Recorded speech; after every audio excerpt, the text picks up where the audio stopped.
Tip number seven, two-parter for Iranian cases. Iranian cases are unique because of all the just problems and issues that they have because of the government. And so it's very important to know if you have an Iranian client, you got to stay up on it. 2 years ago, I'd done a CLE with our sponsor, Serenus. It's the anniversary of it.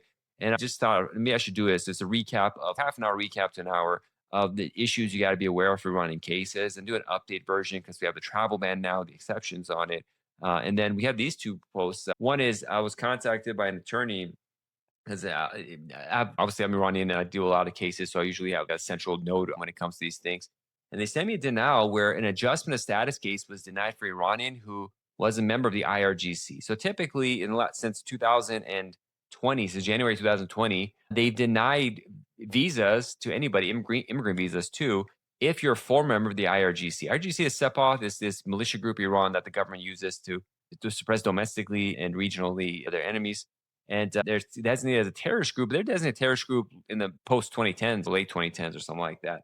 So some of these people had mandatory military service. Some of these Iranians with them in the 90s, in the 80s, and 90s, 2000s, and it's just 2 year conscription kind of thing. But they're banned too. So I have people come to me. My husband is in Iran. He was foreign GC 30 years ago, and they're not letting him get a visa. I'm like, unfortunately, there's almost no way around it for immigrant visas. Some exceptions for non-immigrant. I haven't done it myself, but technically there is one for non-immigrant visas.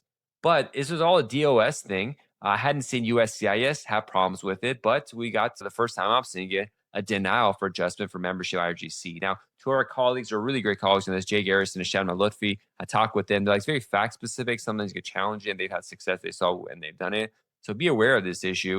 And the second was when I was talking to a cousin of a cousin kind of thing.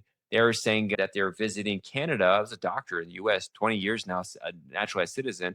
And when he was coming back from a trip to Canada, like a day trip, at CBP, they sent him secondary saying, we can't let you in. Where's your military record? He's like, that was 40 years ago. I'm like a 60-year-old doctor, 20, 30 years in the US. And at secondary, they asked a couple questions, let him out 10 minutes later. So it wasn't as bad. But if you're Iranian, in this direction, we're going to hell in a handbasket here, people.